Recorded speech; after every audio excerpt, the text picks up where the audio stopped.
വലിഞ്ഞ് പൊട്ടാനും ഒക്കെ നാശാവാനും എല്ലാത്തിനും നല്ല ചാൻസ് ഉണ്ട്. അതുകൊണ്ടാണ് 1 by 1 ആയിട്ട് ഓരോ ഷീറ്റിനും ഓരോ റബ്ബർ ബാൻഡ് എന്നുള്ള രീതിക്ക് നമ്മൾ ചെയ്യുന്നത്. ലാസ്റ്റ് ടൈമിൽ നമ്മൾ റിബൺ വെച്ചിട്ട് ഈ റബ്ബർ ബാൻഡ് നമ്മൾ കവർ ചെയ്യും. അതുകൊണ്ട് ഒരേ പൊസിഷനിൽ തന്നെ റബ്ബർ ബാൻഡ് ഇടുക. ഒന്ന് ഒരു സ്ഥലത്തും ഒന്ന് വേറെ സ്ഥലത്തും ആക്കിയിട്ട് ഇടാണ്ട് എല്ലാം സെയിം സ്ഥലത്ത് ഇട്ട് കൊടുക്കുക.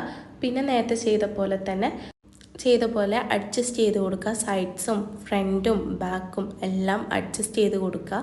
ഇനി നമുക്ക് ഇതിൻ്റെ ഫ്രണ്ടിൽ ഒരു ഷീറ്റും കൂടിയാണ് വേണ്ടത്.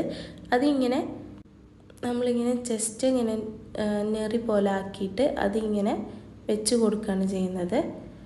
ആ നെറി പോലത്തത് ഇതിൻ്റെ മേലെ വെച്ചിട്ട് ചെയ്യാം.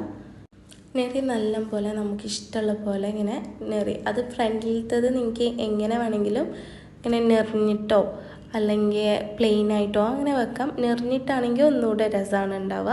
അപ്പോൾ ഇതൊക്കെ കഴിഞ്ഞതിന് ശേഷം നമ്മളെ ബോക്കറ്റ് ഷീറ്റെല്ലാം നമ്മൾ ഫിക്സ് ചെയ്തിട്ടുണ്ട്. ഇനി നമ്മൾ റബ്ബർ ബാൻഡ് കാണാത്ത രീതിയിൽ നമ്മൾ റിബൺ കെട്ടി കൊടുക്കുകയാണ്.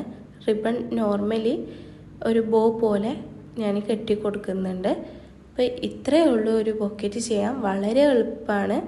നമുക്ക് തന്നെ എളുപ്പത്തിൽ ചെറിയ എക്സ്പെൻസോട് കൂടിയിട്ട് അടിപൊളി സാധനം നമുക്ക് ഉണ്ടാക്കാൻ പറ്റും.